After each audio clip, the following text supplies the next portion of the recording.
Let me know.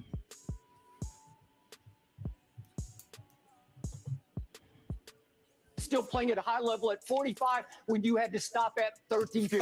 That's what you do. That's the point. That's what you do. Every time I call something into question, I'm jealous. No, I did what I never did. said you were jealous of Baker Mayfield. I did what I did. You make it seem like I was a bum. I'm in the effing Hall of Fame. Okay, I got 3 Super Bowls. So what? So what? He's way better than you were. I'm better than you. Better. I got to see what you do. You take personal shots. No, I don't take personal shots. You started it. Time out.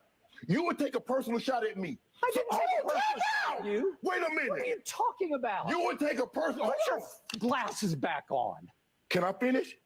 You're willing to take a personal shot at me to say this man is better than me because I say he's playing bad this year? Well, because you just Go ahead. You disrespect him. It's just so.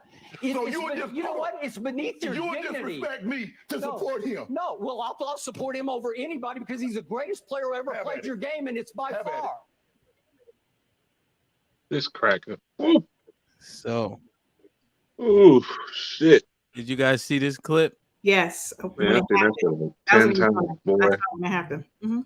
Yeah. So kind of crazy. What you guys' initial thoughts on what happened between Skip and Shannon? I think Shannon was super emotional. Like, I was so disappointed in him. Like, really, you really let this man take you off your pedestal, off your mark.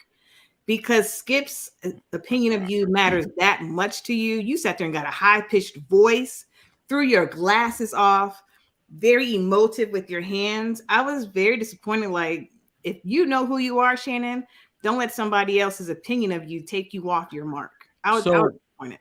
Asia, I'm actually glad you said that, because you know the old adage, sticks and stones. Do you believe in that? No. I think that words do hurt. Yeah, so why can't he show his emotion? Because how does one man's opinion, if you know who you are, impact you that much?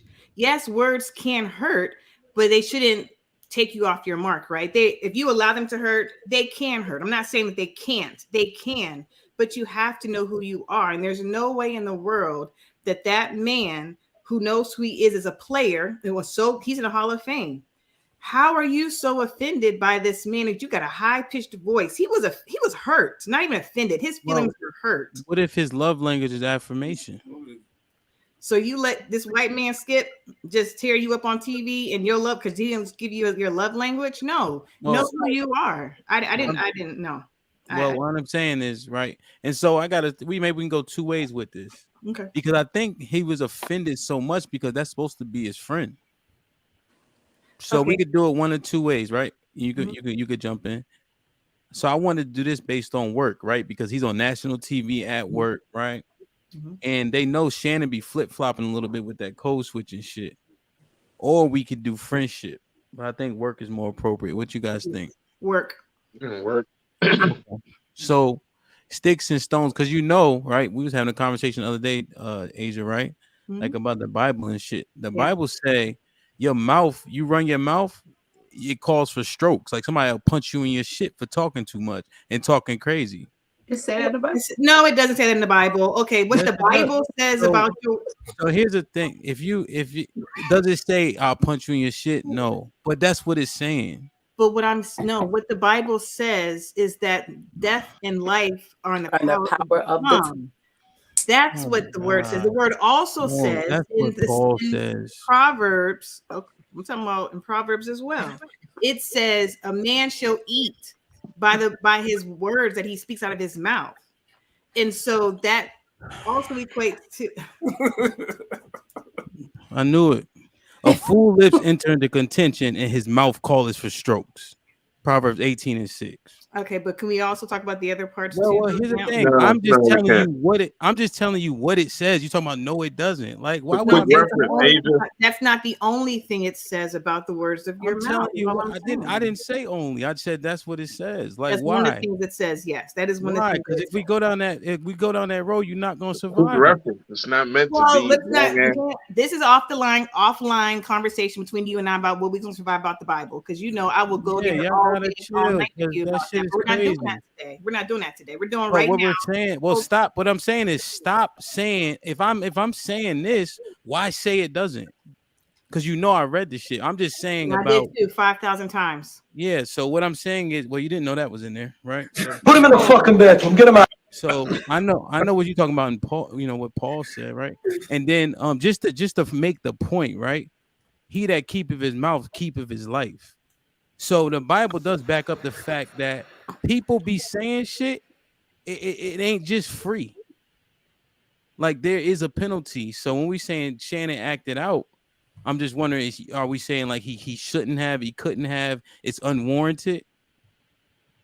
I would say that it was warranted. And I would agree with about 25% of what Asia said in regards to it not having been something to completely knock him off his square, right? Mm-hmm. Like, if you know anything about Skip Bayless, he's a troll.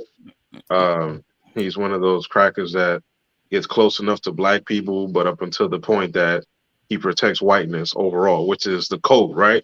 White people Mm-hmm. tend to stay on code.